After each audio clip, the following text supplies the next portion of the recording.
Good evening, televiewers. You're welcome to Prime Hour on My Media Prime TV, the first for this week. Today is the 19th of May 2025, and tomorrow across the nation we're going to be celebrating the National Day of Cameroon, the 20th of May, traditionally celebrated as Cameroon's National Day. Today we are going to be looking at the efforts made by the nation Cameroon towards national unity and integration over the years. We are going to be discussing this with Dr. Ngwanyam, who is a politician.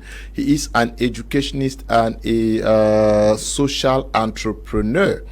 He has been on this platform severally discussing several other issues. So this evening we want him to give an objective perspective as to what the government has been doing to push or drive the efforts towards national unity and integration. We also are going to be receiving an official from the Aiden University, Aiden University out there in Turkey. He's going to be telling us what it takes to study in Turkey, especially in that university where he works. So you should invite other persons or family relations who may be interested in studying in Turkey. As from 8:30, I'm going to be receiving an official from that university to be on this platform to talk about that. But we start briefly with what is happening in the Southwest region with you, Dr. Ngwanyam. The senior divisional officer for FACO addressed a letter to all the divisional officers in FACO division to inform the chiefs, traditional rulers of FACO division, to be present at the ceremonial ground tomorrow for the National Day celebration. This was not taken very lightly by the chiefs.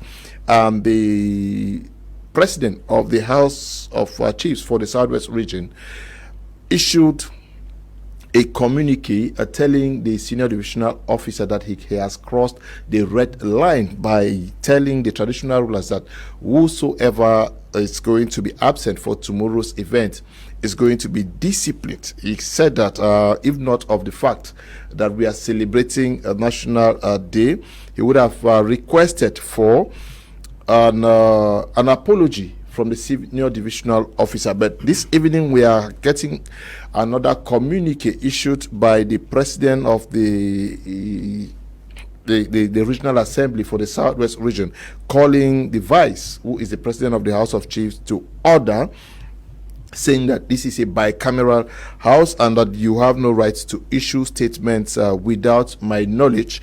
Also telling him that he rather was supposed to endorse what the senior divisional officer said to the DOs. And good evening, Dr. Nick. We're glad to have you. Your first impressions from what is happening out there. Thank you very much, and good evening to all our listeners and to all Cameroonians. Happy 20th May celebrations. And this is a very unfortunate thing, and it's going to cause a lot of trouble. I don't know why we are behaving like that. There's something that is not right somewhere, and we ought to be, talking about it. If the SDO did what he did, is because I think last year the governor in a meeting, I think I saw that video, was telling all chiefs that was 5 years ago. Oh, was that 5 years ago? 5 years ago, yeah. So he was telling all chiefs to come out and march with banners, with and placards, have placards and have their villagers line up behind him.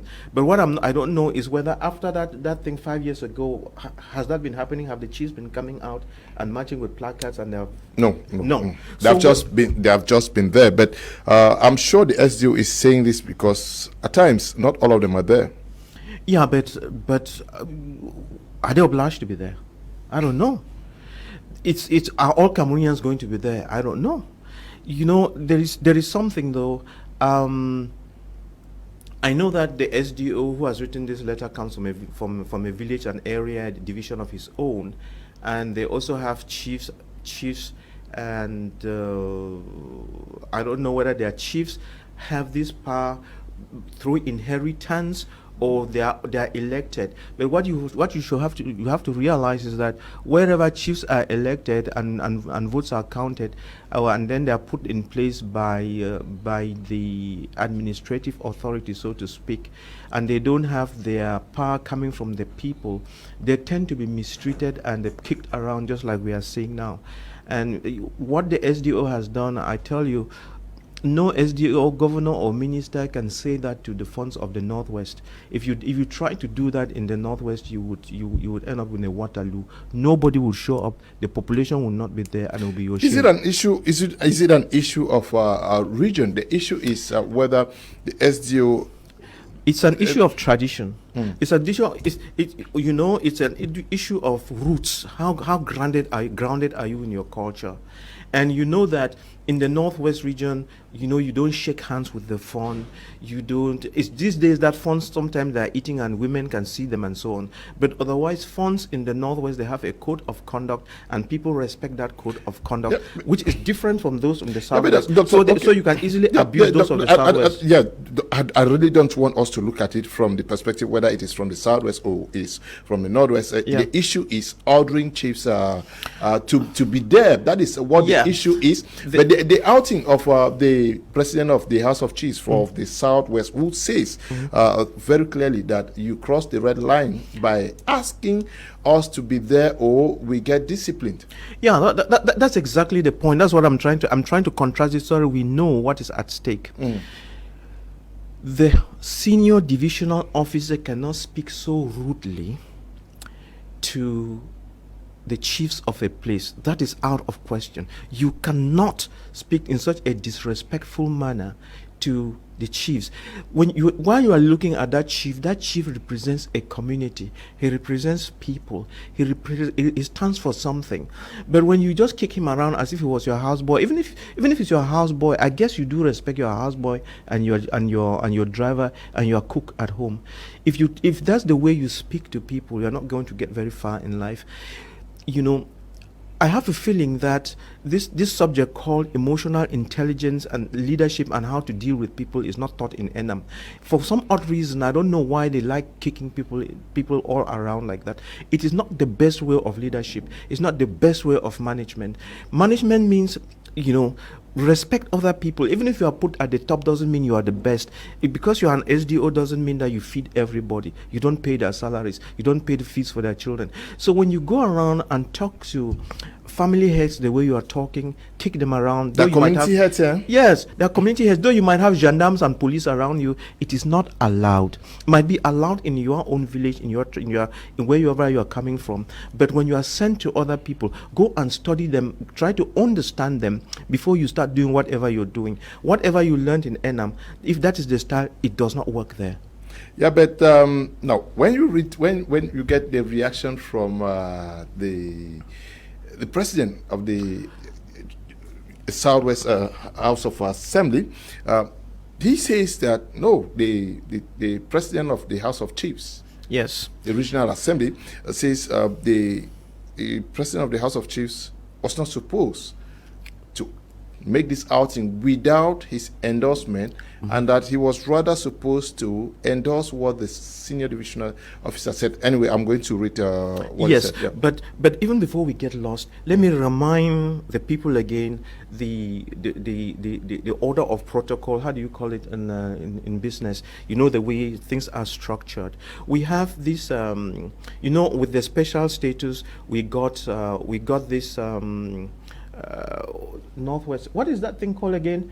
The public independent no, not public special status. No. It's that structure. There was the president of the regional house of assembly. Okay, the regional house of assembly. You see those words? They keep confusing me. So we have the regional head of the president of the house of assembly. So there are two bodies that have been created in the regions. You have the regional house of assembly, then you have the regional house of chiefs. These are two bodies.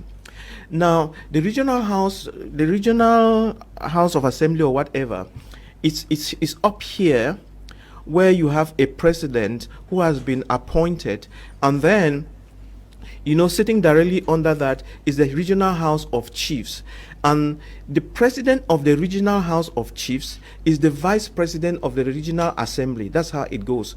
So now, this thing that the SDO did has to do with the chiefs, and the president of the Regional House of Chiefs, who is the vice president of the Regional Assembly, he speaks directly to the SDO to say, look, you have crossed the red line.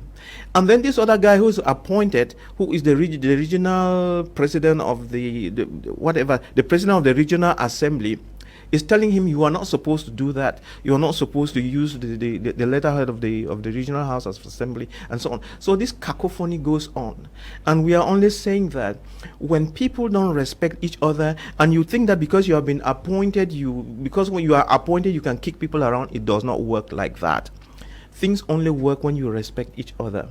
And if the Anglophone problem has gone out of hand, it's because of this kind of behavior, where people who have been appointed or whatever, they come down on the field and talk rudely to other people, not knowing the damage that they are causing. The Anglophone problem would not have gone out of hand the way it did if people knew how to communicate, if people had emotional intelligence. These things, I don't know why we lack them in Cameroon, but rudeness has never really paid off. It doesn't help to be rude. Okay, it doesn't cost to be rude, but he says that he would have reacted differently. But when he also does this public call to order, is he not also doing what he's accusing the vice president of doing? It's just unfortunate because we are in a society that, those colonial masters, when they came, they created the enam and gave people power to behave like them. And there is this thing called l'autorité de l'État, where you don't manage a people, but you just go around and show that the state has authority and you kick them around. Kicking people around is not authority, it's just being barbaric, it's being primitive. Leadership is not about shouting. Leadership is managing people in a way that they will bring you plantains and goods to eat. But when you behave in a way that you hurt people, you hurt their ego and whatever, you create more problems for the president, for President Paul Biya. President Paul Biya has never told anybody, appointed or not, to go around kicking people and insulting people. If that's what you thought power is all about, you got it all wrong. And I just hope that things do change. Like I keep saying on my third option, we'll not have this kind of nonsense again. Okay, let me read what the president writes to the vice. He says, the president to the vice president of the Southwest Regional Executive Council, president of the Southwest House of Chiefs. Subject, letter of observation. Your Majesty, on this day, 19th of May 2025, the eve of our National Day celebrations, I came across your correspondence dated the same day via social media. This letter addressed to the Senior Divisional Officer for FACO challenges the authority of the said Senior Divisional Officer regarding the effective participation of traditional rulers under his jurisdiction in the National Day celebrations scheduled for 20th of May 2025. While we deeply respect and recognize traditional rulers as custodians of our people's customs and traditions, it is equally important to acknowledge that they are integral components of the Republican system. In that capacity, they serve as auxiliaries of the administration. The communication from the Senior Divisional Officer to Divisional Officers of FACO Division was a mere reminder to traditional rulers of their civic and republican duty to take part in the important national events. In your position as President of the Southwest House of Chiefs, one would have expected you to lend your voice to support the administrator's call by encouraging traditional rulers across our region to turn out in full for the National Day celebration, thereby enhancing the dignity and unity of the occasion.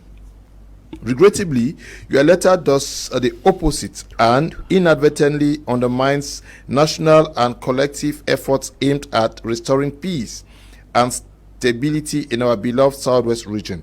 I wish to reiterate that the Southwest Regional Assembly is a bicameral institution comprising two houses, the House of Chiefs and the House of Divisional Representatives.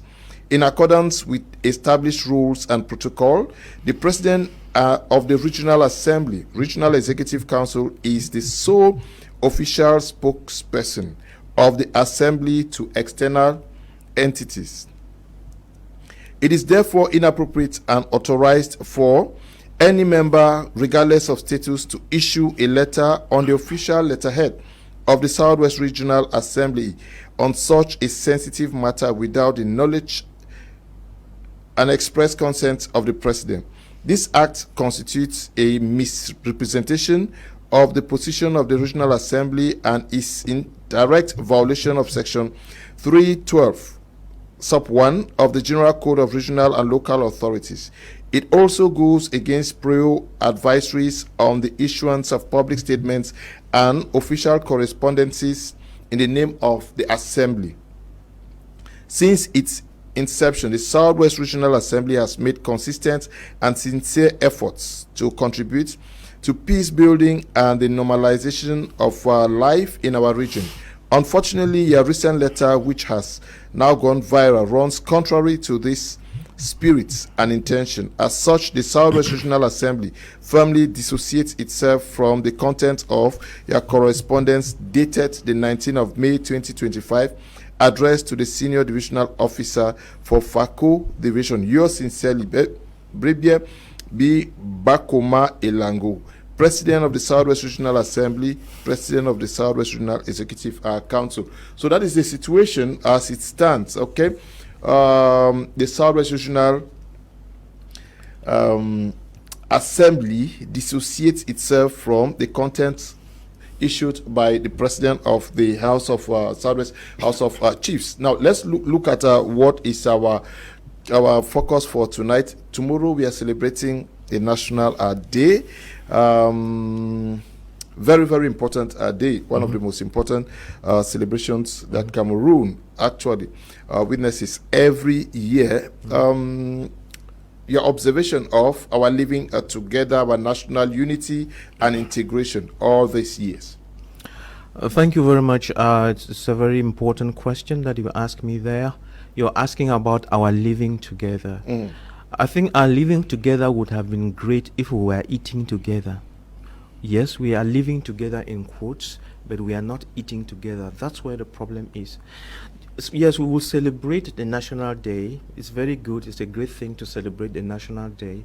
But the celebration would have even been better and more joyous if we have been eating together.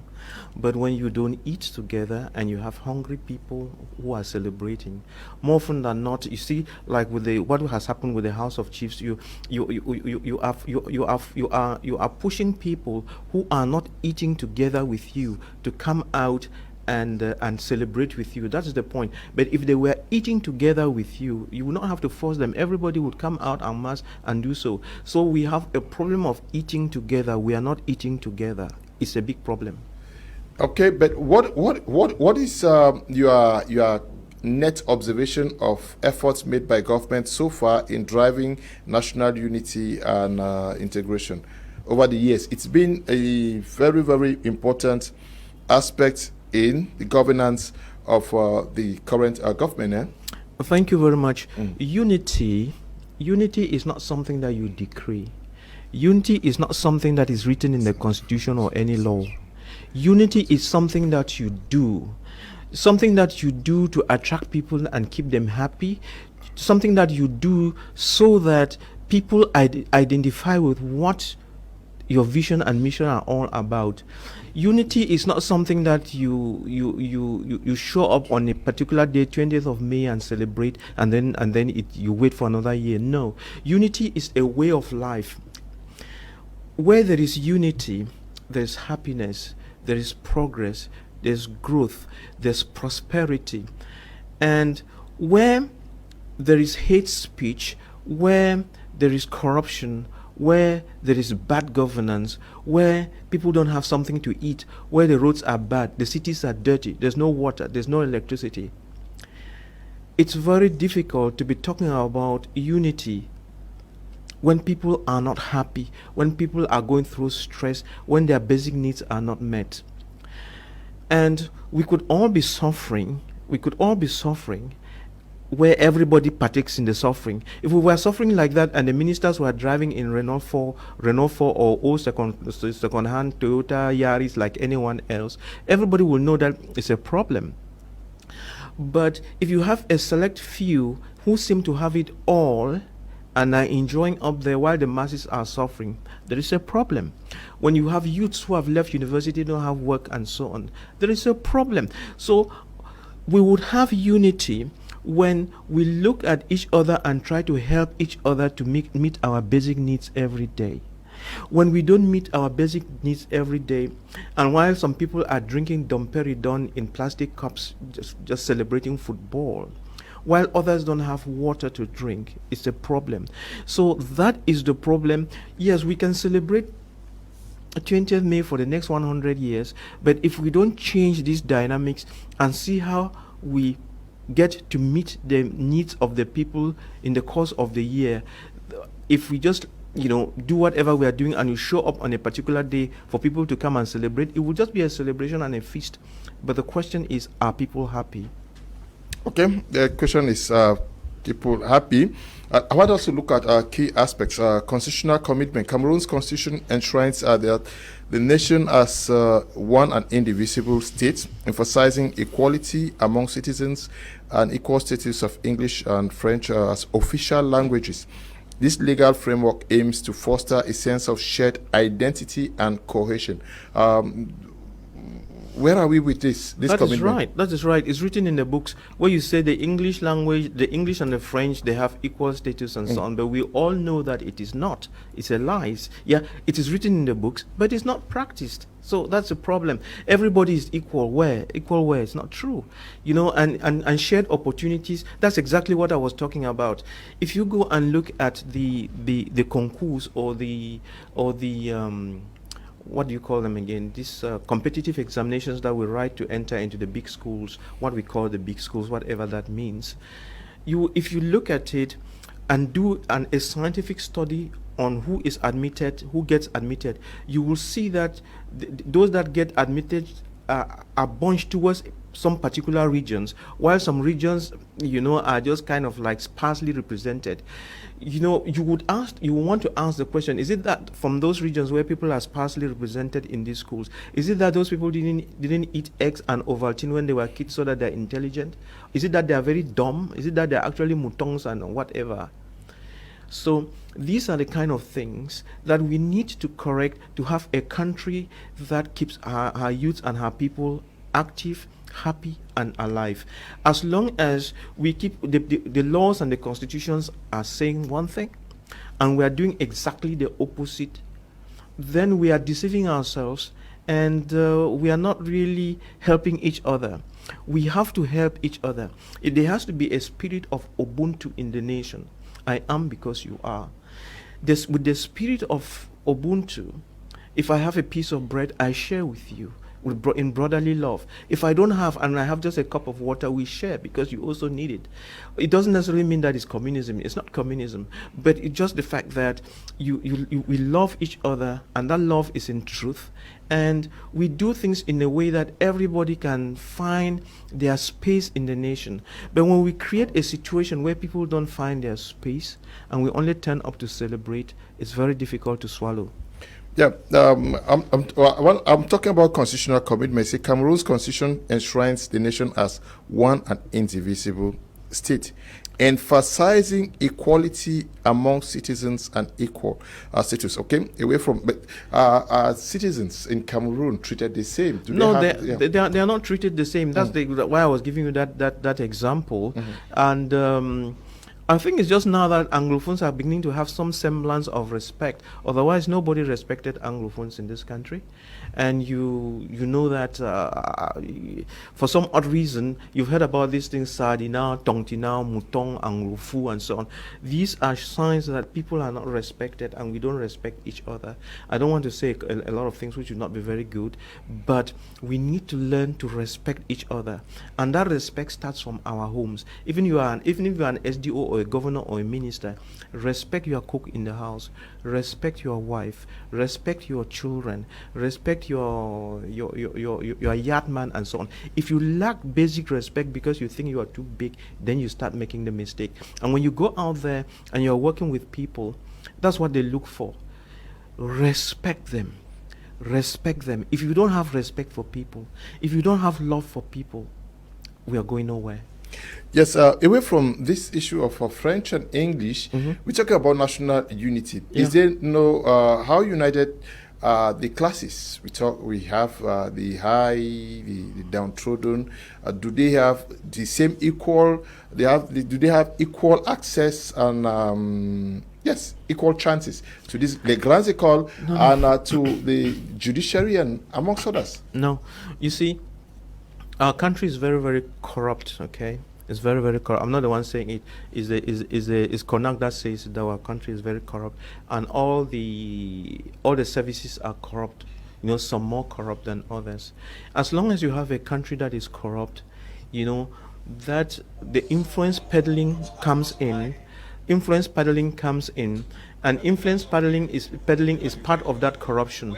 So it's so unfortunate. As long as you have corruption in a nation where there's influence peddling because some people are richer, some people are more powerful, you know, the grass will suffer. That's just it. So we need to create a system where everybody finds their space, where every child of a peasant can also go to QS, can also go to EMIA, can also go to ENAM, can also go to I don't know where, Polytechnic. As long as they have the capacity and are intelligent and can make it, they should go there. But when it is the children of the rich and the powerful that have access to certain areas, then we break that covenant, and nothing is going to work in a system like that, where the strong and the rich get it and the poor don't have it. It wouldn't work. Yes, but the legal framework in Cameroon actually, when you go to the courts, they tell you that our law is blind. It means that they don't know who is rich, who is poor, they don't know who is coming from where. Is that is it not at that level that we should see almost everybody as equal, belonging to a state with same rights and opportunities? Well, thank you very much for asking me that question. I'm supposed to be answering questions, but I'm also going to ask you a question. When I'm asking you a question, it's not actually to him. I want us to come along, you know, with me, so that we also are thinking together. Are our courts corrupt or not? Is our judicial system free of corruption? What would you say, Leo? Is it corrupt?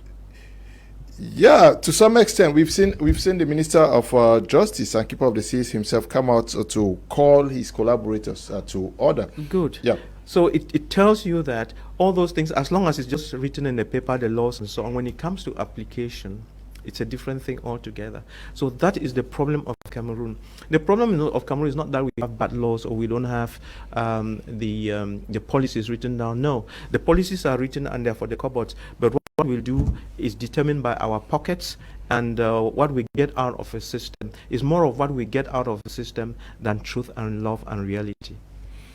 And a lot has been said about living together, national integration. The government has put in place measures like this aspect of to enter schools. They say they want almost every region to be represented.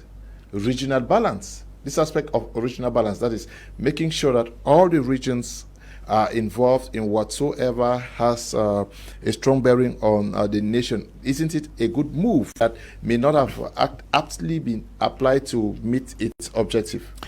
Like I said, we have relatively good policies, we have relatively good laws, but when it comes to implementation, forget about it. That's where the problem is.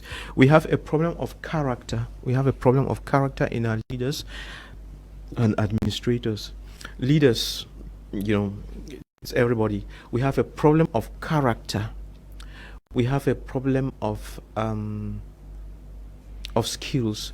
We have a problem of capacity. As long as you lack character, you lack capacity, and you lack skills, and as long as we keep appointing people to posts which they don't merit, they are going to hurt us and hurt the nation badly. So we have created a system where people who don't merit it get to those strong positions, and because they don't know what to do, and because they came up through some very corrupt means, all that is in their head is, try to show that they are very strong, and then push the corruption forward, and just show that they are big people and so on, throwing their weight around. In fact, a big person doesn't need to say that he's big. A big person is big by virtue of what he does and how he treats others. It's not, properly. It's not the kind of thing we are seeing now. So we have entered a system which is very crooked, and to come out of it is not going to be tough. We are going to have to take some very tough decisions. So, what would you advise as far as this effort aimed at implementing regional balance is concerned? Would you see it through the third republic or third option? Third option. Yeah. Yep. Is it actually a good strategy? Yes, it's a good strategy. It's a good strategy. The third option is the good strategy, and the third option is what is going to solve the problems of Cameroon. Yes, I'm talking about the national. Yes. The regional balance. Yeah, Are you going to go balance? with it? Yes, it works like this. It works like this. You said Anglophones and Francophones have equal rights to everything. You said citizens are equal and have every right to everything. That is what should take place.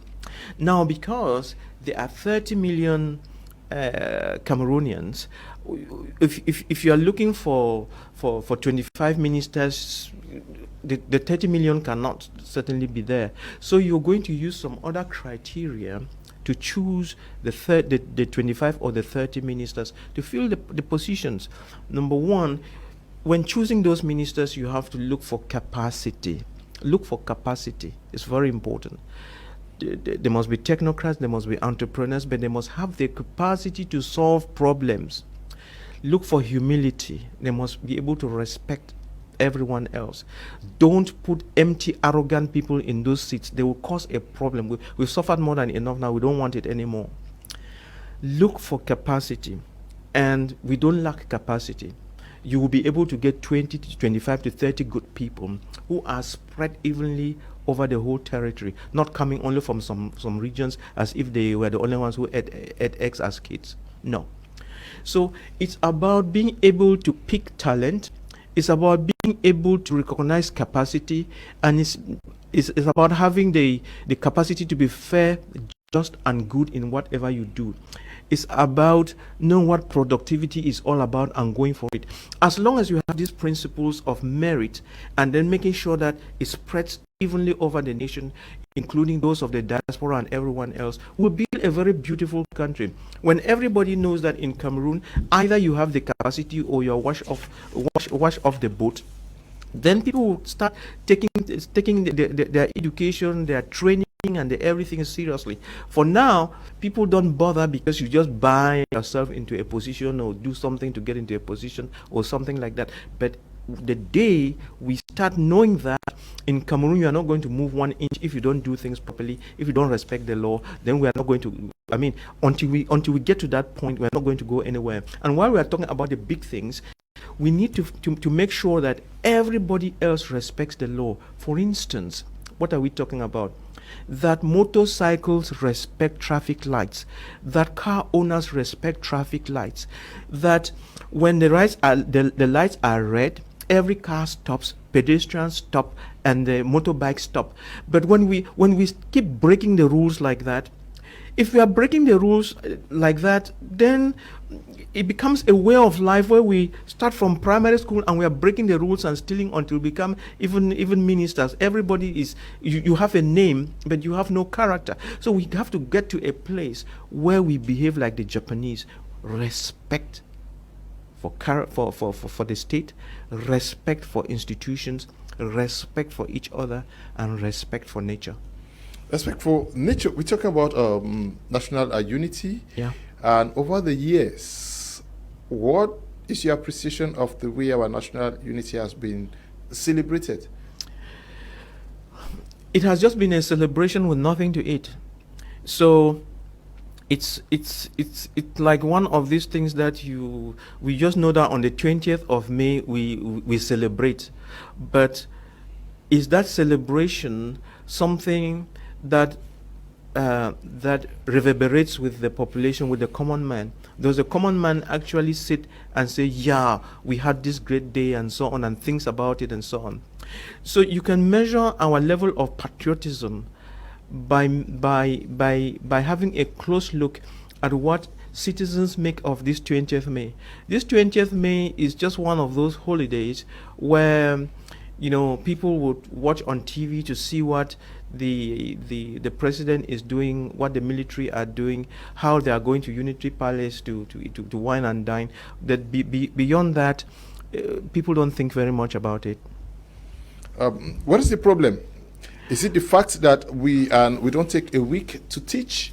Because those who are today active in celebration have gone through schools. Yeah. I don't know how much education they received on the celebration of the National Day. It is true that not everybody did history, but was it not also important that a week is taken to sensitize Cameroonians on how the referendum was done, how campaigns were done, and the reason why this day is actually celebrated? You can take a whole year. Okay, we are going to celebrate on, that's tomorrow. Tomorrow. Right? Okay. From the 21st, ask all the professors in the university and TV stations and so on to start teaching people on the aspects of the 20th May, whatever that means, for another 1 year. By the time we are going to 2026, the celebration will not be different. Not at all. What am I saying? 20th May is a celebration of patriotism. It's a celebration of patriotism. It's a celebration of the love that people have for their country. It's an expression of that love.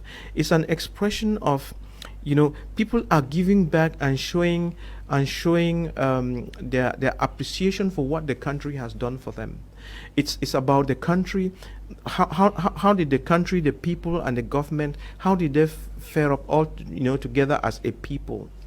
But when we are living in a nation where the needs of the common man have not been met, I didn't say once, where the needs of the common man have not been met, where he doesn't have water, he doesn't have electricity, he doesn't have internet, he cannot pay hospital bills, he cannot build himself a house, he cannot go to his village because there are no roads, and all these things are missing. And yet ministers are stealing a lot of the money that was meant for this thing, and no one is doing anything about it. The level of patriotism is going to drop, and the celebration will be nothing else but just a celebration and nothing to it. Okay. So differently, how would you want this day celebrated? Differently, if we want 20th May to be celebrated well, not because we are going to be writing letters to threaten and push people or bring out gendarmes to kick people around or blackmail them, but we all come out and celebrate because it's a great day, then we have to change the governance structure in Cameroon. Why are people sick and tired? Is because of bad governance. Bad governance is the issue. So when we correct the issue of bad governance, we correct the issues of a failed economy, we correct the issues of a failed development, failed education, failed agriculture. When we begin to put money into the pockets of youths, when we begin to help them to meet their needs, 20th May will have meaning. And how would you know when 20th May is having meaning? When our children are no longer running away from the country and dying in the Sahara, dying in Libya, dying in the Mediterranean Sea, dying in the Atlantic, dying in Brazil or wherever, Mexico, trying to cross to America. When we start doing the right things in the country and are feeding our youths and our families here in Cameroon properly, when we start doing things properly, children will not be running out again. We will start having our children coming back. Children will be happy doing things. Once we get to that point, 20th May and patriotism will have meaning. You will not have to force people. But as long as children are sleeping hungry and not know how their tomorrow is going to be, the celebration has no meaning. Okay. You raised the issue of meritocracy. Yeah. Is that also a point which divides instead of uniting people? That is, you see somebody who is doing something or holding a position, and you cannot your head and say, no, he merits it, so there's no need for me to. Yeah. That's right. That's right. You raised a question there. You know, when we started, you were talking about unity in the nation, right? And we were saying Anglophones, Francophones, Nordies, all these kind of things. But in reality, yes, there are only two tribes. Watch me. There are only two tribes in this country. Only two tribes. Those that have the rich and the powerful. Those that have, who are less than 10-15%. They have all the money, they have all the power, they have everything. And then this mass of poor people who are either Beti, Nordis, Anglophone, it makes no difference.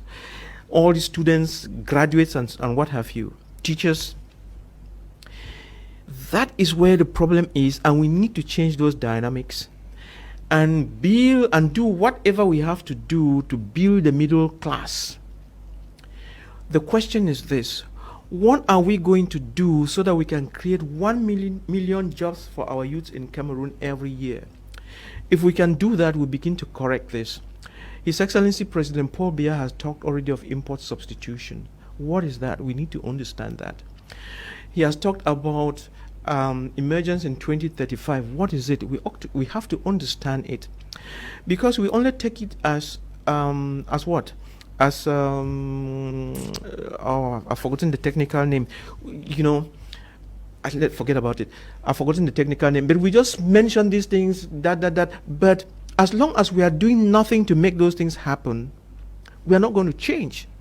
So, what is our real problem? Our real problem is that of productivity. When we begin to produce internally, and these products begin to bring us money and opportunities, then we will grow the middle class and pull everybody out. Pull the large number, the majority of people, pull 75% of Cameroonians out of poverty. And you will have a great nation. But as long as you still have a mass of poor people who are suffering under that weight, you are going nowhere. That is the problem, and we need to correct that. It's very important. Okay, that is a problem. We're talking about national unity. How united is the Cameroonian diaspora to mainland Cameroon? How united is the Cameroonian diaspora? You know, that Cameroonian diaspora is people who left, who went to abroad, either on government scholarships, and when they finished, they didn't bother returning. They continued to work for the white man or whatever, and they didn't even think of their countries. There are people who left on their own and went. So there are many reasons and channels that people use to go out there. But whatever the problem, many of them have said they want to come back and help, but they have problems. They have problems with our laws. They have problems with our law enforcement officers and many other things. And when they try to come back, because of these graduates from NAM, they think that the people are coming to seize their positions and so on. So they don't make life easy for them. So we need to create a system where our diaspora begins to come back in teams and work with us. Because it doesn't matter what they try to do out there, if they cannot bring this knowledge back, the teamwork back, and start to build economic enterprises here in Cameroon, we're going nowhere. So yes, that diaspora, you will see Bamilikes working together amongst themselves, you will see Anglophones working together amongst themselves, and a few people like that. But we need to create something. We need to create an enabling environment where these people can come back home either on double nationalities or permanent residence permits and begin to work, to build our economies for real. We need to be able to give them opportunities to do so. But if we don't, we are killing ourselves, we are shooting ourselves in the foot. So after the presidential elections in 2025, a lot of things are going to change radically in Cameroon, so that if at all we have to celebrate this very feast again in 2026, it will be a feast of joy. Yeah, but Doctor, there is a very big divide. You see how violent our brothers and sisters who are out of the country are towards the motherland, Cameroon. Take the case of the Anglophone crisis. You discover that those who actually were very violent and championing this cause were those who were out of the country, who still are controlling some parts of the nation. Yeah. From there, and then even the Francophones themselves, you look at Brigade and TISA, they are very, What would explain this divide? The violence comes from unmet dreams. The violence comes from, look, you know, people are in France, in America, Britain, South Africa, or anywhere, Germany, Holland, China, but there's nothing better than home. God did not make an error that we should be born here in this place called Cameroon. You can own half of New York. I know some families who are very rich out there. You can own half of New York. You can even own 3 or 4 planes to your name, like the Trump plane or something like that. It means nothing if you know that your navel was buried here, if you know that you have the capacity to help your brothers and sisters, and you cannot do it because some people are just being a little bit too difficult and not allowing you to be able to express yourself in your motherland. So when you see those people being so violent, it's because we have stopped them in one way or the other from expressing themselves in their motherland as though they were strangers. They are not strangers. They are our children. And after the elections of 2025, a lot is going to change in their favor that will allow them to come home and help us to build a nation.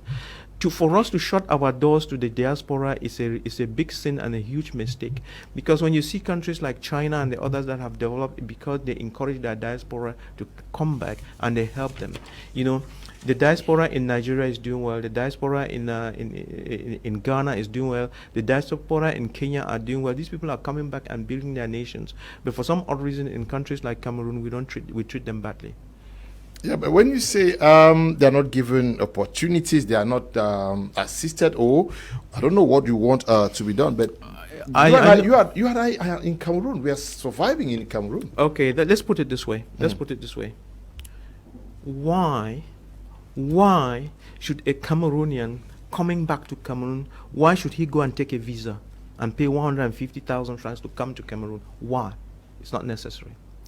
And it's very easy. What money are you looking for from visas? Whatever that young man or that young woman is bringing to our country is 100 times or whatever more than your 150,000 francs that you're concerned about. And it's very easy to solve that problem. Give our diaspora double nationalities or permanent residence permits, so that when they want to come and see their parents, they just hop on the next plane and come, no questions asked. They come in and go out, no big deal. When they want to come and invest, they just come and invest and go.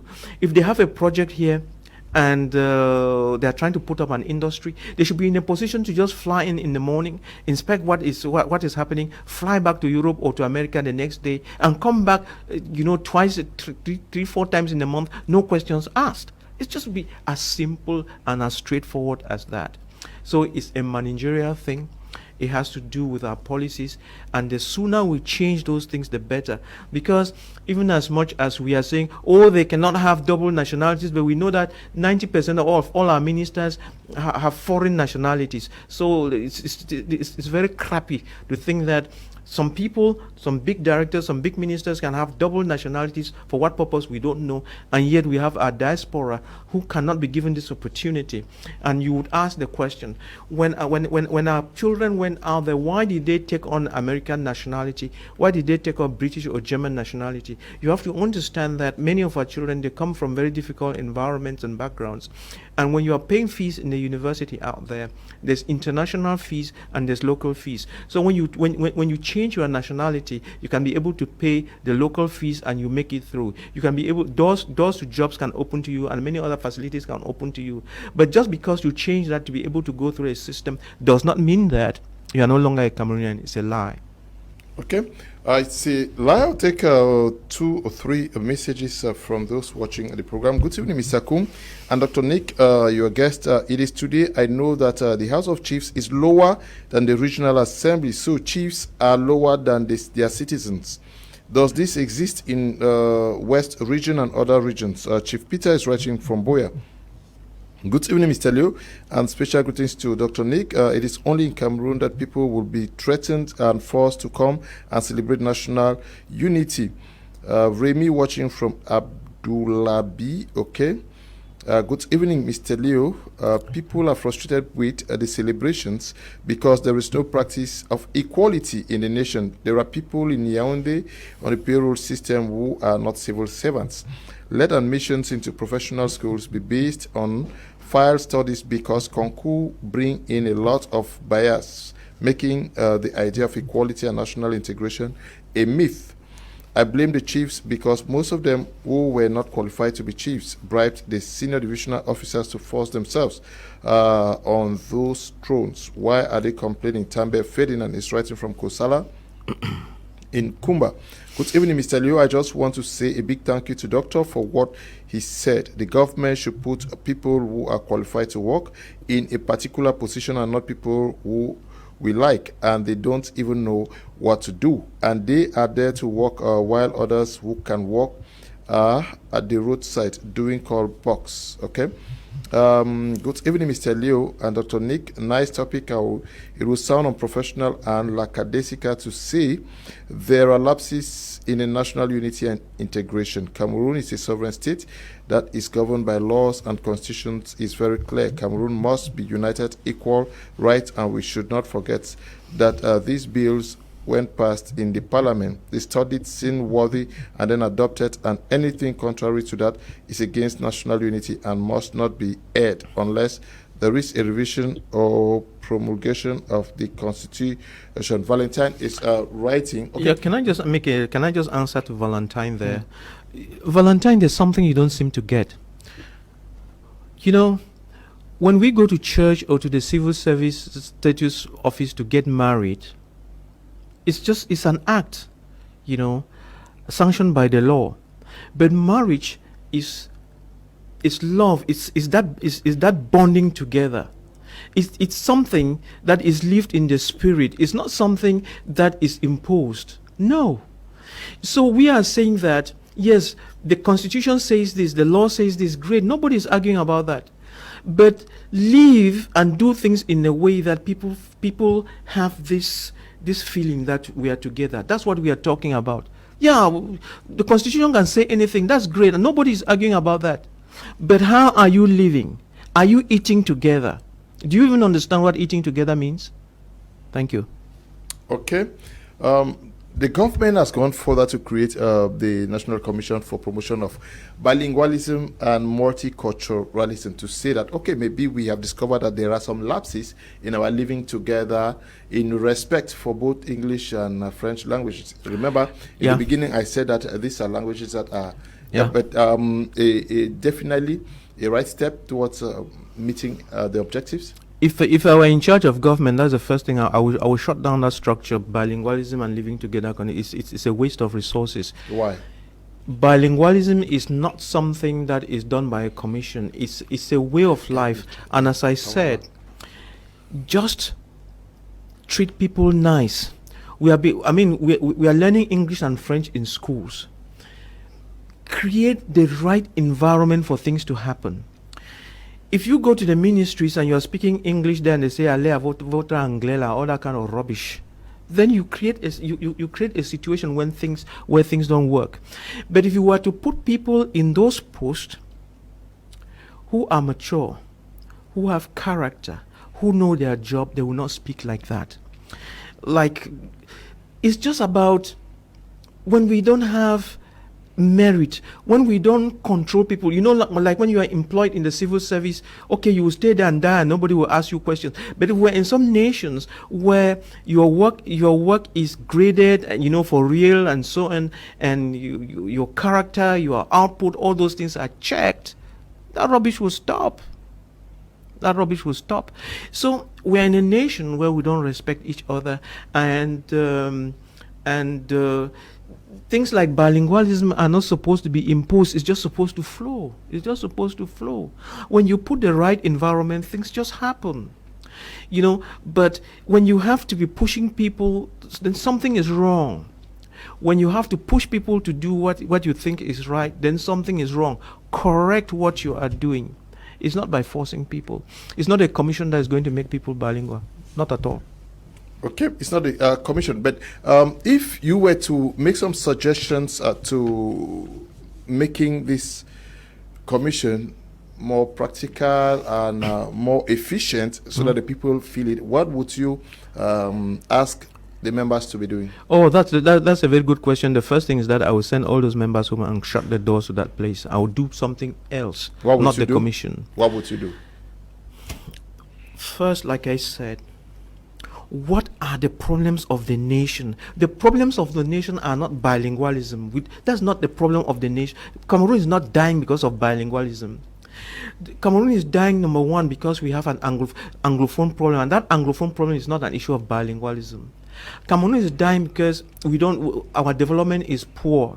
Cameroon is dying because the educational system is not good. We are training children who have no skills. They come out and are running on bicycles. We should train students who can come out and open small factories and things like that and produce goods and services. The economy is not good. No roads, no water, and so on. Pay attention to these things and begin to help people to meet their needs. Then, and if you, through the offices, if somebody behaves poorly, treats another because shabbily, because they were Anglophones or Francophones, you nail them. You just nail them. No question asked. Just nail them. It will stop. Okay. Good evening and greetings to Mr. Kum Leonard and the doctor on the panel. I want to use this opportunity to thank my Media Prime and the entire crew for a job well done by coming up with sensitive topics to educate Cameroonians. Just to contribute by saying that when we talk of national unity in Cameroon, I think it is a far-fetched term because we are still overshadowed with stereotypes to one another, and it creates an atmosphere of division than unity. And the fact that many Cameroonians out there have standard academic qualifications without jobs, which only leads them to use this knowledge to devise strategies to deceive others. So I really appreciate you for deliberating on this topic. Roland Ben is writing from Douala. I love the program. My question is, what is the role of neocolonialism in disrupting our unity? Okay, they divided us here, whether I like it or not. And they say this is France, no, this is Chad, this is this is that, this is this, and then later on still partition us. Good evening, Mr. Leo. Special regards to Dr. Nick. I'm truly enjoying the program. For any nation to achieve meaningful growth, there must be a stable energy supply to support industrialization, along with a solid road network to connect and drive development. Unfortunately, the lack of meritocracy in our country is a major reason why people like me are compelled to take the actions we do. Anduba Cletus, also known as the Maker, is watching us from the Southwest region. Good evening, Mr. Liu. I like your topic for today. Please ask Doctor this question. What makes you think that it is only after the elections that things will change? Eugene is writing from Yaoundé.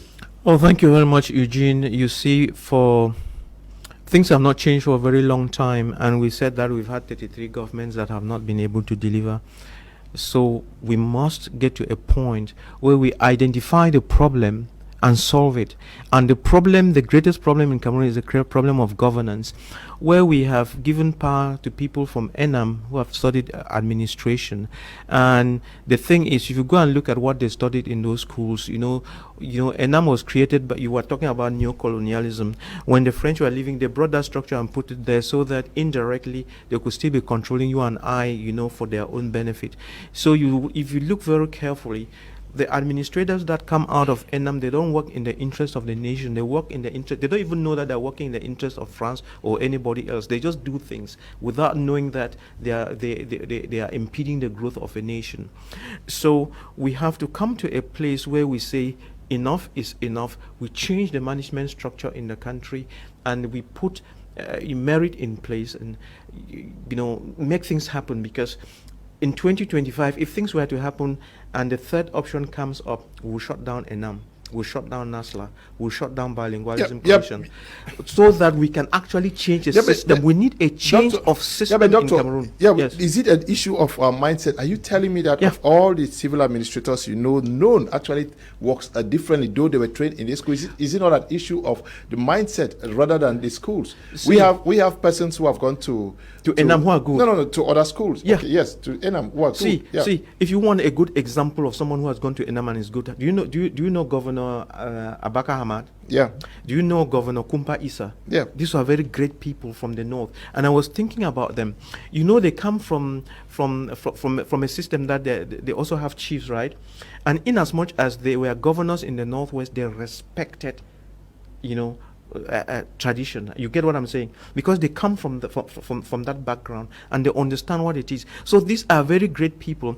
When we say that something is bad, we are not saying that it is everything in it that is bad. For instance, Kum, let's say you are a teacher and you have 100 students in your class. If you teach 100 students in your class and only 20% passed your exams, you have failed. That's what we are saying. So if we went to Enam, we'll be able to pick 20 SDOs and that 20% of them will be good. But what we want is create a system where 80% are good. And we are saying that in the next Cameroon, all those people will be elected.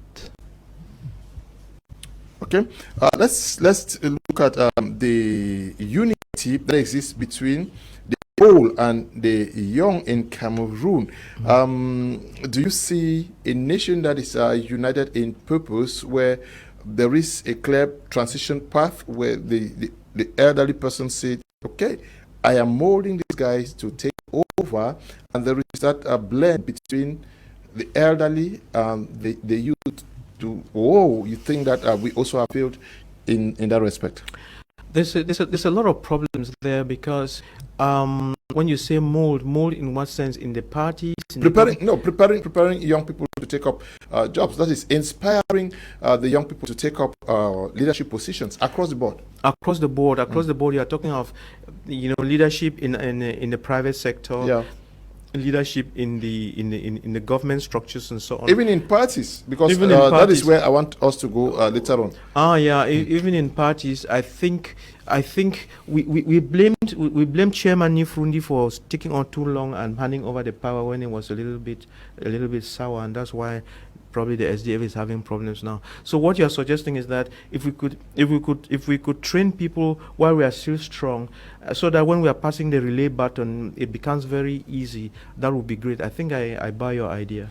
No, it's not my idea. I was asking a question. I was asking what do you see, what appreciation you make of the young people towards the elderly who are on their way out. Yes. Are they happy?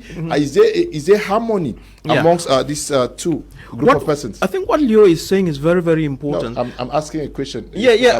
What he's asking as a question is very important. And when he's asking that question, a lot of people will be thinking only of the CPDM. But when you are thinking of the CPDM, I want to pull your mind away from that, because this question he is asking is the same question that we need to address ourselves to in structures. Like, I'm the owner of St. Louis. There are the photos, there are all those business enterprises. In every business enterprise, make sure that you, the father or whoever, the uncle, that you are training your children, your wife, and everybody to be able to understand your processes and what you are doing. Don't just come and give them money and feed them, and they don't know where you're buying from. They don't know who your contacts are. They don't know how you came to those to overcome some of those difficulties. Let them be part of the process and grow with you. And then when you are getting to 65, 70, you are backing out, so that your children and your wife can take over from you, and then you are resting, and then you begin to play golf and do some other things, or deal with the big picture.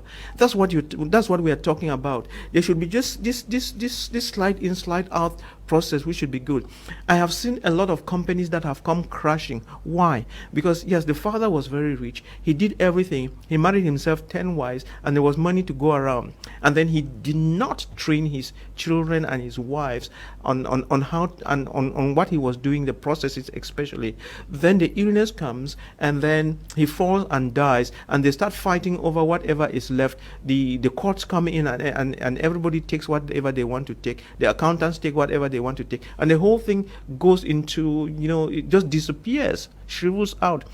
It is the fault of the family head when he does not teach his offsprings and his family to understand what he is doing and be able to copy from him. Okay. What about the political class? It is true that you say you have used the example of Nijon Afrundi, but when you look at the way we do politics in Cameroon, does it give a sense of a rivalry and not necessarily enmity, or it is outright enmity where if it is possible to kill everybody to reign supreme? The problem with politics we are is talking that about national unity here. Yeah, I understand. Mm-hmm. The problem with politics and political parties is that,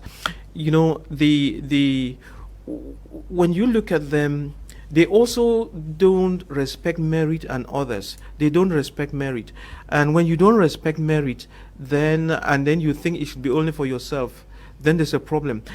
The issue with political parties, again, is that when people are going to politics, they don't go into politics for the sake of politics. They go into politics as a job. They take it as a job. They feed from that. So they find it difficult to allow other people to be part of that system where they have something to feed on. And then even when they want to start moving out, they will start looking for their relatives, for their son, or for whoever, somebody with whom they were doing some dirty jobs and so on, to take over. So we don't have cartes sur la table as they are. We are not very open. And and when we are the head of the party, we think that, today I know a party where someone was someone was the president of the party. She became the president of the party. Then after, she was the MP, the mayor. It looks like there was no other person. Yet there are many other people who could be there, but some people hold them and keep the party to themselves as if it was some personal goods. Okay,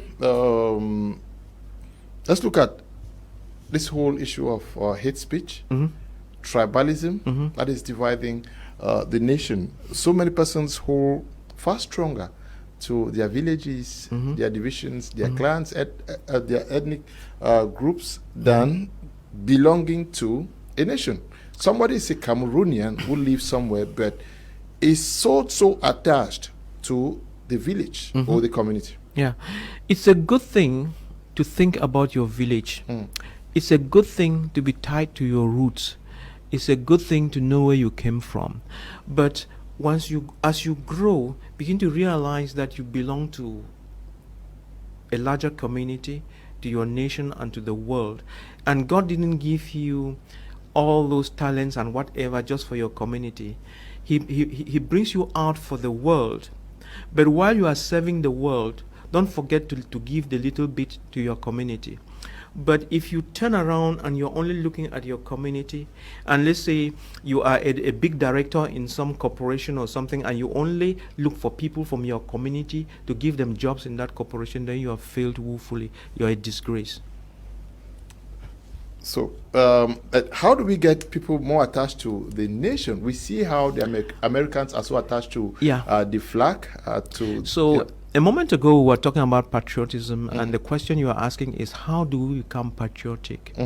How do we begin to love each other without bringing these lenses of tribe, language, region, and so on? How do you see another person just like a brother and a sister? It comes from character. It comes from a place of love, of truth, of respect. When you grow and you realize that you are a product of God's love, and you look back, you realize that, like myself, Yes, I have gone to, I mean, I've risen to a certain position in life, not because of Wimbum people. If it was just because of Wimbum people, I would be tapping wine out there somewhere. It's because of the different people from different backgrounds and countries that helped me. So we have to understand that we belong to this bigger community and we support each other. And this is the truth about it. While I might be in Douala here helping someone else, some other person in another country is helping me, because these things happen but in the spirit world. But if you think that you are going to be able to sort out yourself, you would think you would get the impression that you are growing, but sooner or later that castle is going to collapse. So the best way to live is to open up, help everyone that comes your way and needs your help. If you must help anybody, look for, if I'm going to give this help, is it going to be useful? And when I help this person, is the person going to pass on that help to another person? Does the person merit it? So it's about merit, it's about love, it's about grace. We need to go out of our cocoons and forget about helping only those that belong to our tribes. Okay. Good evening, Mr. Liu and Doctor. Please help me ask Doctor why, with all the knowledge and wisdom, he won't want to stand to make Cameroon great. Come October, we need a savior to make Cameroon great with his ideologies. Okay, you can get him, Oh, thank you. Good. Oh, should I answer that one? No, let me take you. Okay. You are going to answer. Good evening, Mr. Liu. We should stop fooling ourselves. National unity. How can we be talking of national unity when we Anglophones can stand confidently in various and say, I'm a Cameroonian? Edmond, you are writing from Yaoundé. I don't know what stops you to proudly say you're a Cameroonian. I say it, you're a Cameroonian. Desmond, please get him in. Good evening, Mr. Kum, and a better one to Dr. Nick. I think if all of us could be outspoken like Doctor, then Cameroon is peaceful and developed. Mostly people from his party. Is Doctor truly a member of the CPDM? Kazo is watching us from Loom. Good evening, Mr. Kum and Doctor. In my opinion, the constant emphasis on national unity and integration is unnecessary. If all Cameroonians are treated fairly and justly, national unity will occur naturally. We should stop wasting resources on needless commissions. It feels like trying to force unity down the throats of Cameroonians. Dr. Yingfu Napoleon is watching us from Rwanda. Good evening, Mr. Liu, and special greetings to Dr. Nick. Thank you for this topic. On the contributions from Dr. Nick, I wish to find out if the Regional Assembly is a supervisory authority to the House of Chiefs. Akondeng Oliver is writing from Bamenda, the One House. You wanted to respond to the first person. What did he say again? The first message. He says, good evening, Mr. Liu and Doctor. Please help me ask Doctor why, with all this knowledge and wisdom, he won't want to stand to make Cameroon great. Come October, we need a savior to make Cameroon great with his ideologies. Oh, thank you very much. Thank you very much. I appreciate what you are saying. There's a time for everything. There is a time for everything under the sun. And sometimes God works in ways that are different from man's ways, and your wishes will come to pass, but not as you think. Thank you very much. Okay. So tomorrow, Cameroonians across the 10 regions are going to be gathering in major cities and villages to celebrate this day. What would you want to see celebrated? Tomorrow we are going to celebrate just like we have been doing for the past 50-something years. You just go out there and celebrate. But the question I'm asking is, what are you celebrating? What? What exactly are you celebrating?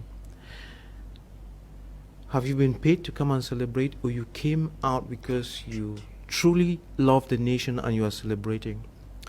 If you are going to go to celebrate and you don't love your neighbor, then you are a liar. So the celebration tomorrow is a celebration of love. And love is something that is expressed, living together, eating together. But if you are going to celebrate and steal your neighbor's land and do all sorts of funny things with disregard to your neighbor, then there's no reason to celebrate. The unity we are talking about is not the unity of West and East Cameroon. is the unity of hearts of all Cameroonians as brothers and sisters, where we respect ourselves, we live in the same country, we share the same bread, we share the same oxygen, we help each other to grow. But if you are in a country where you think that because you have power and money, others should not exist, then there's no point for you to celebrate. You are a danger to the community. And the good thing is, after the presidential elections of 2025, that kind of nonsense will stop. Okay. Where are you celebrating? You're going to you're celebrating in Douala? Are you going up there? No, I'm not going anywhere. I'm sitting in my house and I'm watching everything on television. Thank you.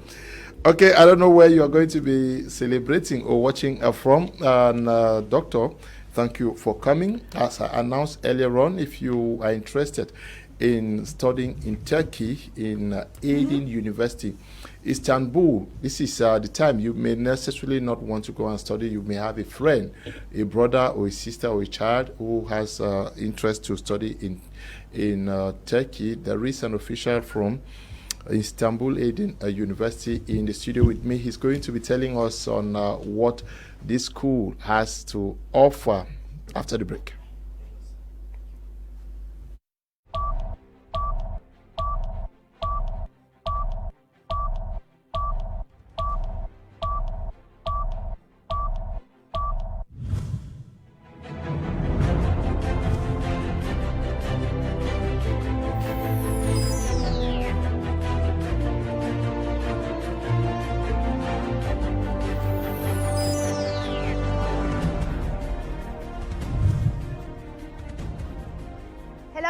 This is Mariana and this is Istanbul Aiden University. Istanbul Aiden University has a large campus in the center of Istanbul and has brought nearly 50,000 graduates to business life. Also, more than 39,000 students are continuing their higher education studies with us. Let's get to know Istanbul Aiden University, which also hosts more than 6,000 international students. Istanbul Aiden University's campus has been established on a total area of 245,000 square meters and comprises of 17 faculties and vocational schools. IAU offers a large complex to students who are considering obtaining a degree in health sciences. Our outstanding Faculty of Medicine hospital, built on 51,000 square meters, has 300 bed capacity, 13 operating rooms, 92 polyclinics, and modern technological infrastructure. Future generation of dentists receive specialized training within our dental hospitals of our Faculty of Dentistry. Moreover, the Faculty of Health Sciences and the Vocational School of Health Services provides qualified workforce needed by the ever-growing health sector. Our 27 basic medical science laboratories that serve our health departments complete the tour of our health-related facilities and infrastructure. Named after our famous Nobel laureate scientist, Professor Dr. Aziz Sancar, our Techno Center is Turkey's largest multidisciplinary technology center installed indoor in one single area. We have a total of 165 application laboratories in our center. Our model satellite team, StarSat, which consists of students from our university, has become one of the 40 worldwide university teams invited to NASA's Sending People to Mars exclusive project. This is our Istanbul Incubation Center. Here, entrepreneurs get to materialize the startup projects with the support of IAU. In 2017, IAU was selected as the best European university in sports, ranking awarded by the European University Sports Association. We are waiting for you at IAU to realize your dreams.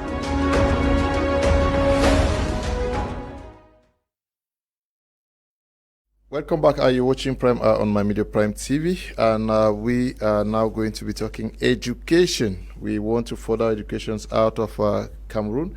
It is time for us to talk about studying at the Istanbul Aiden University. And like I said at the beginning of the program, we have an official from that university, Dr. Maishu Ngalim. He is the Deputy Director, African Application and Research Center, Istanbul Aiden University.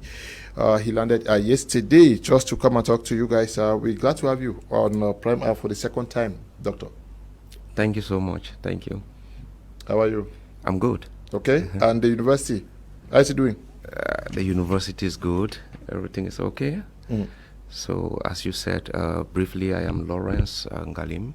and I have been living and working in Turkey for the past 13 years. Okay. And I am here principally to give some information about the university to those interested to study in Turkey, Istanbul Aiden University. Okay. Why study in this university? What makes it unique? Because I understand that so many universities in Turkey and across the globe. Yeah. The video actually has given a picture of what the university can offer, but what is unique about it? Yeah. This university was established in 2003. Today we have approximately 50,000 students on campus. Okay. 8,500 are international students coming from 130 countries. And we have approximately 19, not approximately, we have 19 faculties and schools. A placement rate of 83%, and approximately 1,200 African students. And currently we have 197 Cameroonians on campus. That's 197. By the way, more precisely, there are 1,500 Cameroonians enrolled across 115 Turkish universities. So these are public and private institutions. But for the private institutions, we have approximately 588 Cameroonians that are enrolled in 30-something Turkish universities. And we have 197. This 197 is approximately 35 or 34% of students enrolled in the private institutions. So, and equally, we have graduated more than 100 Cameroonians. So, all of this tells you or is in function to the quality of education we have on campus. The focus of the university was to prepare graduates that answer appropriately to the requirements of the job market. So that is precisely what our university does. The gap between theory and practice is really closed down, because during their training they have integrated internship, and we also have solution partners or industries that are linked with the university. So this explains the heavy presence of students on campus. Besides that, the programs are structured in such a way that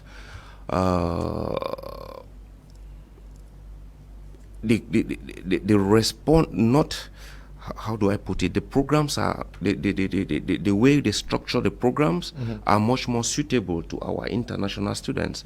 So we have vocational training programs, bachelor degree, master's and PhD programs.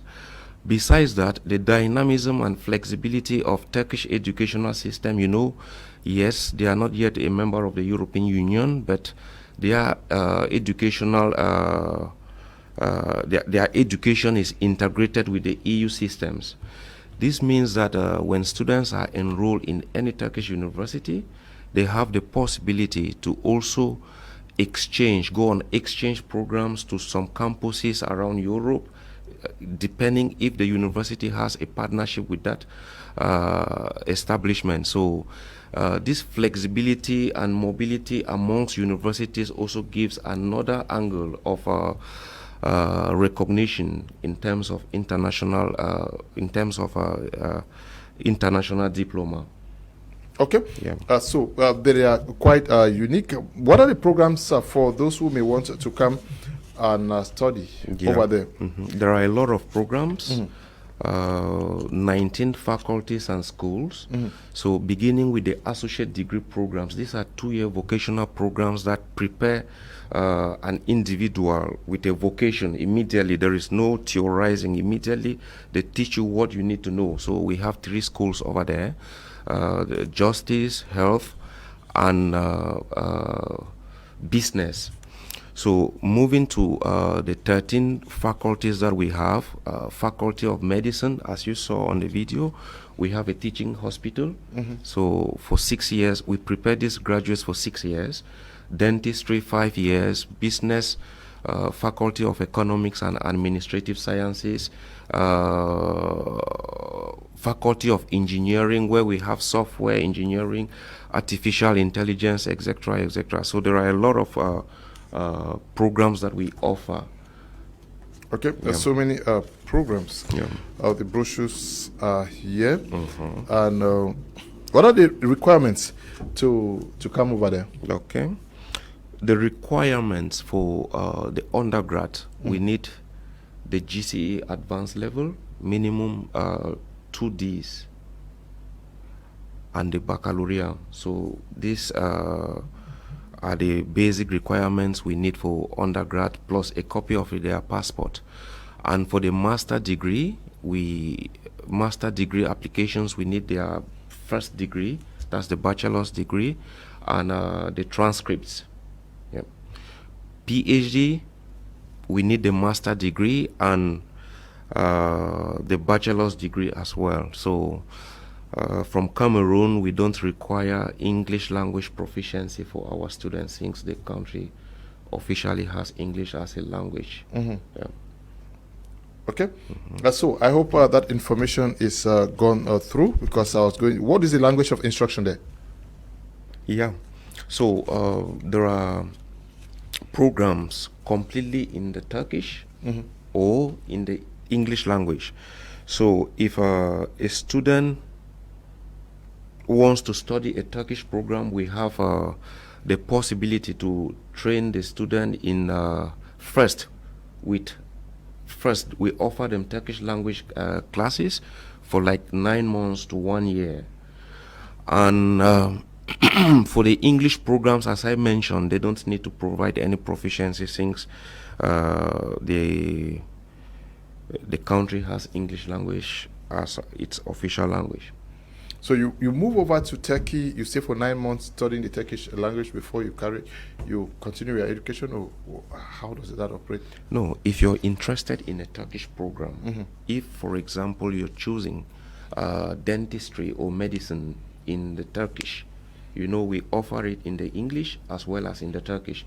But if you decide, you desire to study in Turkish, which logically makes sense, English language is not their official language, and if you move to a country and you want to fully integrate and reap the benefits of the system, therefore it's also important to learn the local language or their language.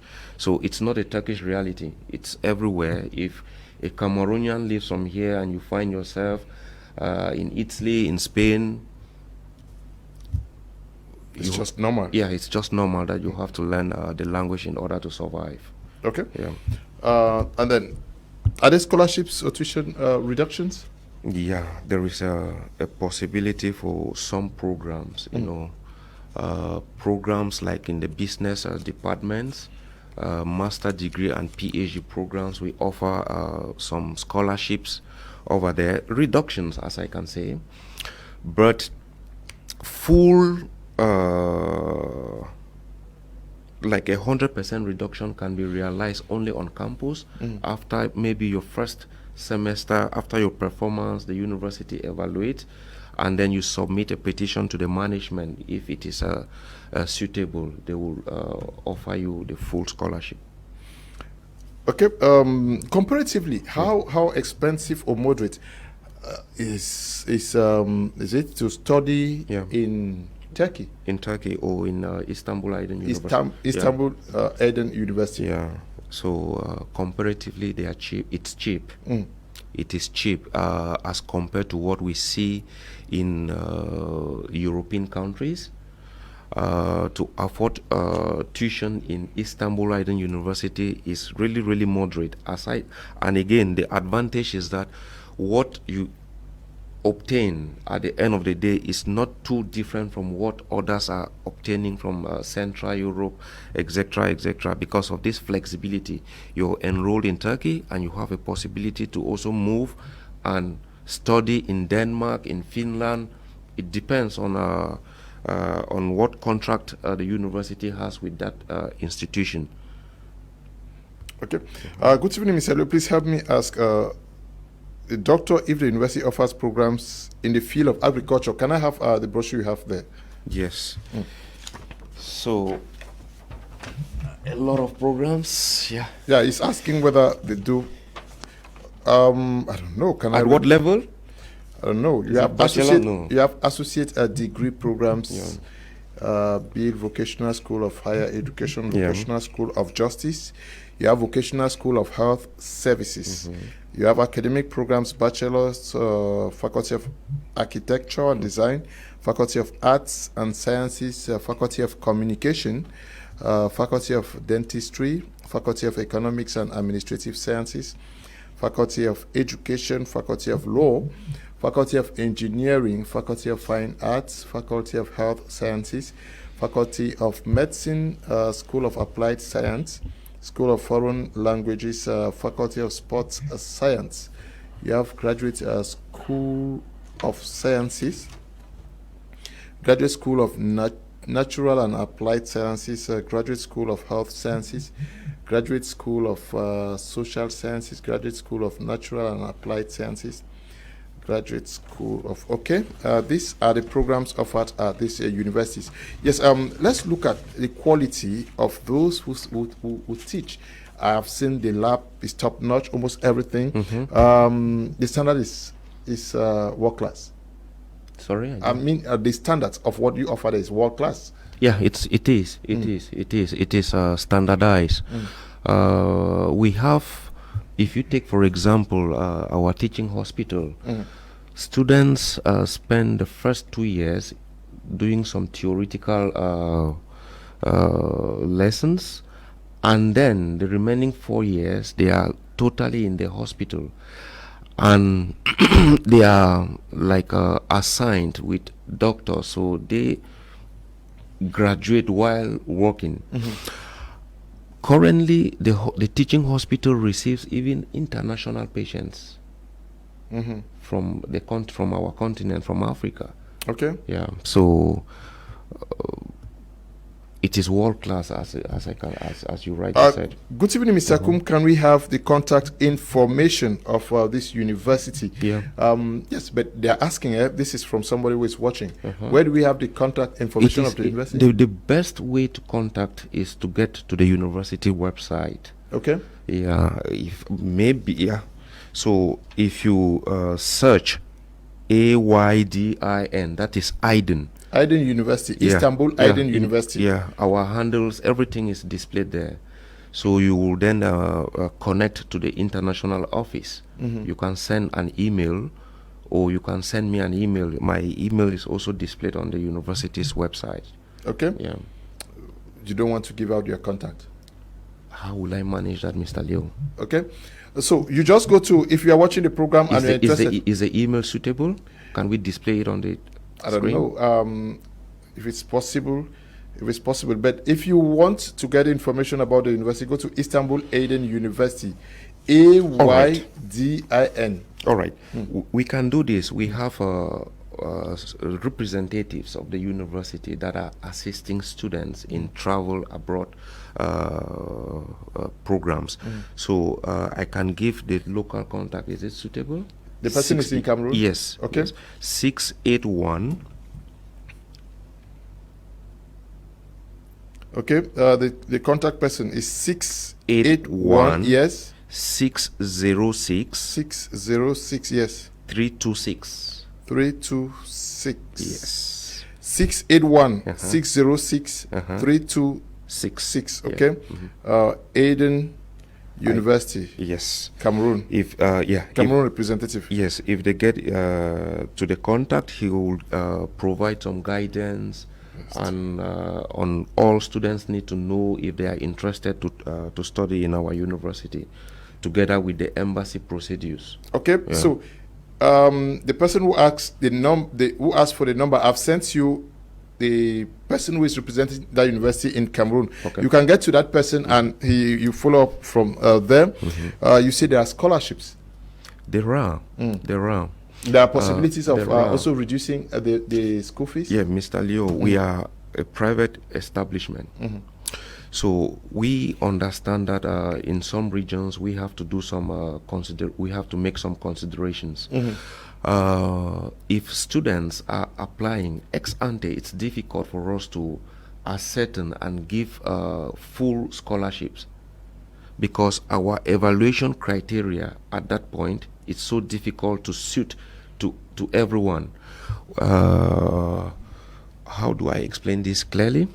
You know, educational systems vary across the world, and the way we evaluate students in Cameroon is different from Nigeria, is different from the Middle East.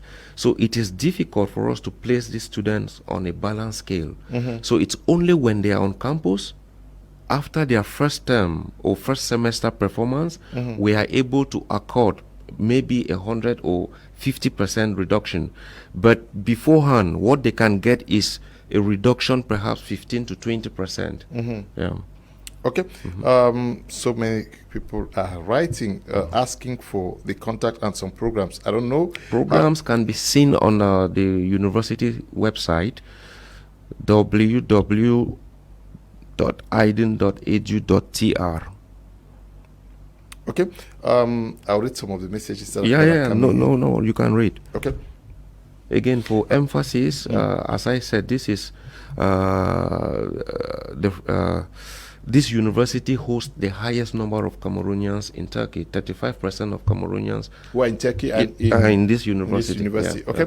Yeah. Good evening, Mr. Leo. I'm Gunu Luis Itambe from Yaoundé. I wish to know if there is an opportunity for agricultural students there. Gunu, I've sent you their numbers. Just get to them, please. Good evening, sir. Does the university offer accounting as a degree course? Just get to them. Yes, accounting audit we do. Okay. Yeah. Good evening. Hi. Can you please help me ask the doctor how can you go about this? Like, how can I apply? Just get to the number I've sent to you, and they will direct you on how to go. Greetings to you, Mr. Liu. I need a contact of their representative in Cameroon. Thanks. Michael is writing from Bamenda. Michael, you have the number straight away.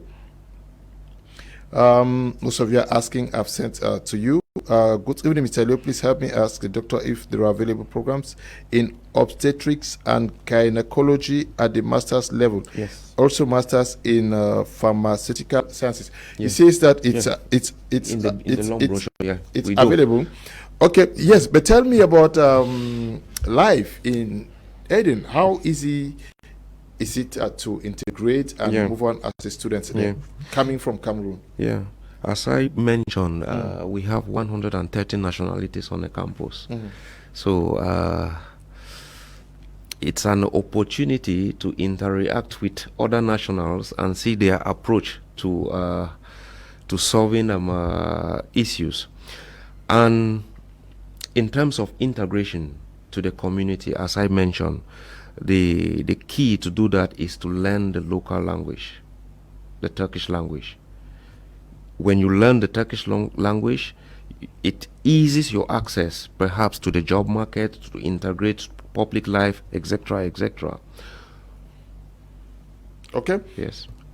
Yes, but how easy is it to adapt to life in Turkey? Some persons want to know if it's possible to work. Is it possible? Yeah, it is. When I was a student, I was working. Yeah, it's possible. Okay. Master degree, PhD classes are in the evening from 6 to 9. So during the day, they have all the time to work. But for the undergrads, this is difficult because their classes are in the morning or during the day. Okay. How do you apply or contact at the university? How do you, if you get to the university website, you will see a contact of the international office. You can see my email, or you can contact the person in Cameroon. And if you, again, get to the page, to the university page, you can get all the steps that are needed for the application. You will see how to apply, how to get your acceptance letter, how to proceed to the embassy, etc., etc. Yes, once there, you work in that university. Once there, is there some form of a follow-up or community life amongst Cameroonians? Yeah, there is. There is some sort of a community setting over there. So our international office is split into two: the admissions department and the student support office. So the student support office organizes days. Maybe tomorrow we have the 20th May celebration, so they recognize these days among other international students, and they have some cultural events that brings them together. Now, when you apply to go study at the Istanbul Aiden University, a child in Mamfe is watching the program and applies and is taken. Is there a service that is going to receive them? Where do they stay? They get a home around the university, or they can stay on campus? Yeah. So after obtaining the visa, you have to stay in touch with the international office for guidance. There are options. You can choose to live within the dormitory. We have a dormitory, or you can opt for a private accommodation. But generally, I always advise our Cameroonian students to go for private accommodation because it is much more cheaper. And again, it's not easy to manage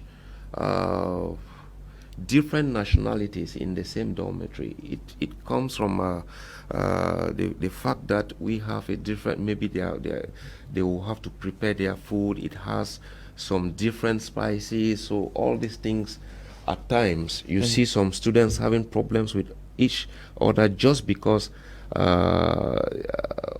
the food they prepared, maybe it has some strong scent, etc., etc. So it's difficult to live in the dormitory for our Cameroonian students. So I usually suggest they should go for private accommodation.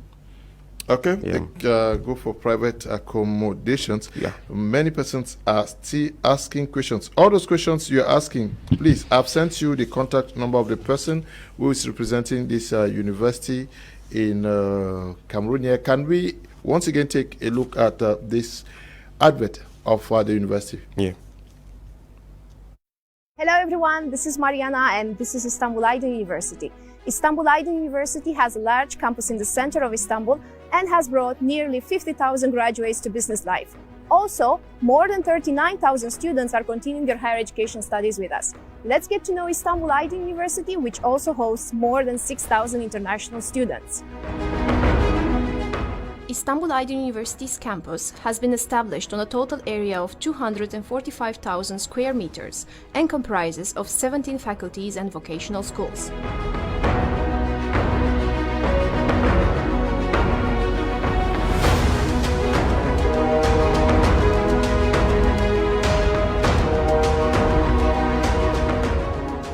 IAU offers a large complex to students who are considering obtaining a degree in health sciences. Our outstanding Faculty of Medicine hospital, built on 51,000 square meters, has 300 bed capacity, 13 operating rooms, 92 polyclinics, and modern technological infrastructure. Future generation of dentists receive specialized training within our dental hospitals of our Faculty of Dentistry. Moreover, the Faculty of Health Sciences and the Vocational School of Health Services provides qualified workforce needed by the ever-growing health sector.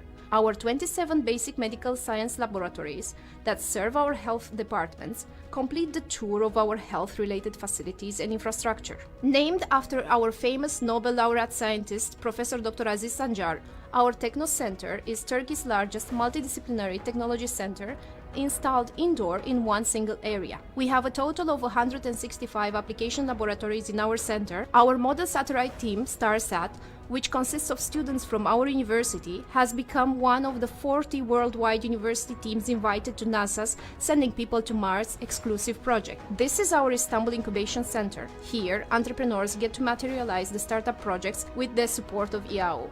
In 2017, IAU was selected as the best European university in sports, ranking awarded by the European University Sports Association. We are waiting for you at IAU to realize your dreams. Okay, so Doctor, we soon are going to take leave of you. One last word for those watching us on the Istanbul Aiden University, which you think they need to know. Yeah. So one last word. What can I say?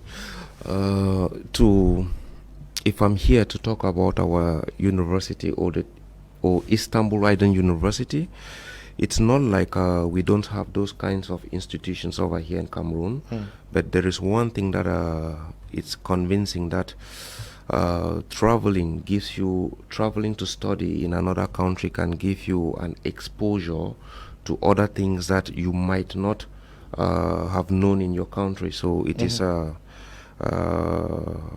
it's an option to consider if someone is thinking about studies abroad, and why not Turkey or even our university. So this is all I can say. Okay. And wishing Cameroonians a happy National Day celebration. Okay. Yeah. You have something for? Yes. This is produced from our university. Okay. So it's produced by students of your university? Our textile faculty. So okay. You can see. This is for you. It's a bow tie. I'm lucky, eh? I have a tie from. Wow! Thank you very much. A tie all the way from the Istanbul Aiden University. I'm very grateful for this gift, and thank you for coming all the way from Turkey. When are you going back? I should be back on Saturday. Yeah. Okay. Yes. Thank you for coming and accepting to come and talk to our televiewers, and to all of you watching this night. We say we are immensely grateful for your constant patronage. We wish all of you a wonderful National Day celebration across all the 10 regions of Cameroon, and those of you watching us from abroad, wonderful celebrations for you too. Stay blessed. Bye-bye.